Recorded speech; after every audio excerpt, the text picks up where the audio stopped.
Hi, I'm Tracy Johnson from Cheese Needs and lead admin at Learn to Make Cheese, the largest group for cheesemakers on Facebook.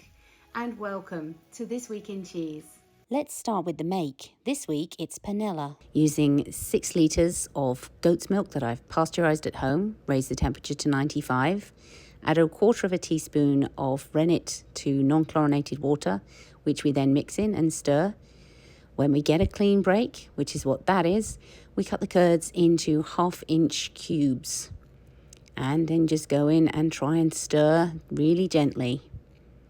We don't heat this anymore and there's no culture involved, so this is a very mild cheese.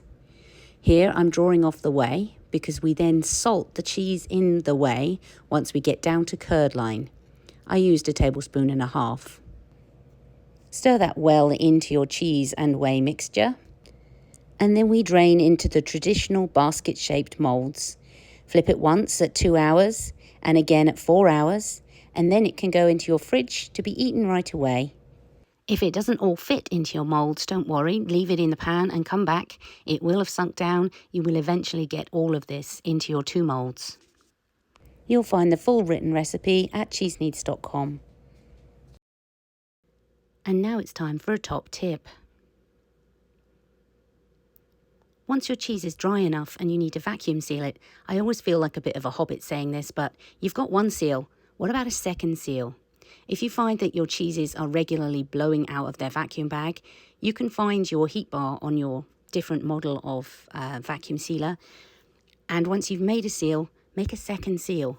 It's much less likely to blow if you've got 2 seals on there. And now for a farm update. Sarah Jane's story actually starts with her mother, Danny. Seen here giving birth to Sarah Jane, Mickey Smith and Rose.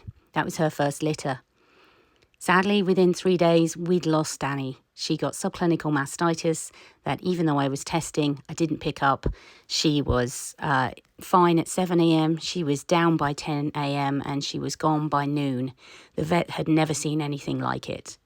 So suddenly I have 3 bottle babies at 3 days old, one of whom was Sarah Jane. When it came time for Sarah Jane to kid, she gave us 3 boys this year. She successfully fed all 3 of them to weaning, and now she's giving me about 1 litre of milk every day. I only milk once a day. So here she is in the stanchion, munching away at her grain and her oats. She's a very mild-mannered, good-natured goat, just like her mother was. That's why her mother was my favourite. Of course, you have to bear in mind that she is still, in fact, a goat. Oh, Sarah Jane.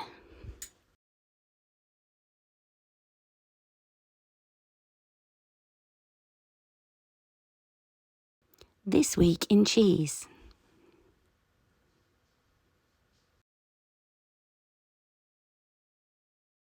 This week, again, the world was dominated by the World Cheese Awards in Trondheim in Norway. If you follow any of these people on Instagram, you will have had a blow-by-blow. People like Sellerman Sam, The Cheese Explorer, Norton and Yarrow, Rennet and Ride, and Charlie T. Cheese.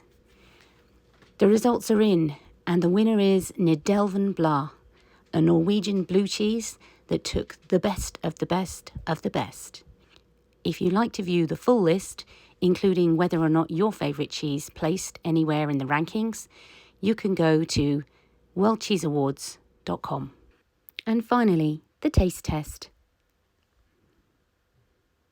And today I'm going to be tasting Fontina. So this is an Alpine style cheese. It's kind of bendy. I'm used to Alpine style cheeses that are much more dense. I've had this at room temperature now for just over an hour.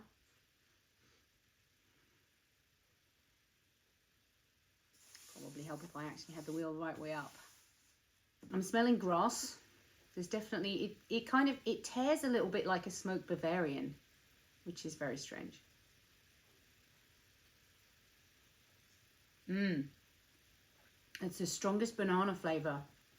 I know that sounds insane, but there's banana flavour in this.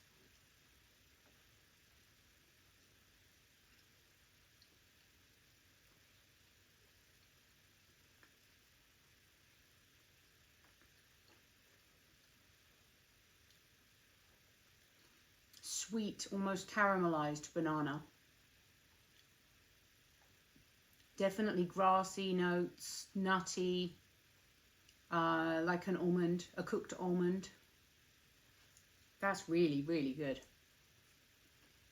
Texture is very similar to a Bavarian smoked that I would get from Sainsbury's when I was a kid.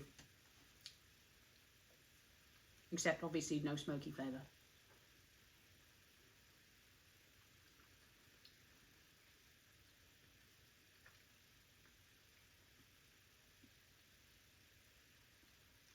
It's low acid, no bitterness, very little sour. This is heavily in the sweet, savoury. The salt's quite mild.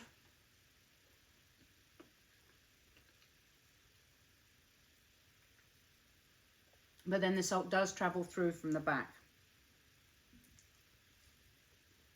As you can see, this is a very Moorish cheese. I've just eaten 100 grams of it. This is really good. Sweet, as I said, nutty. We're looking at cooked roasted almonds when they go soggy, and cashews. I'm still getting a banana flavour. There is some honey, like really light. There is some honey there.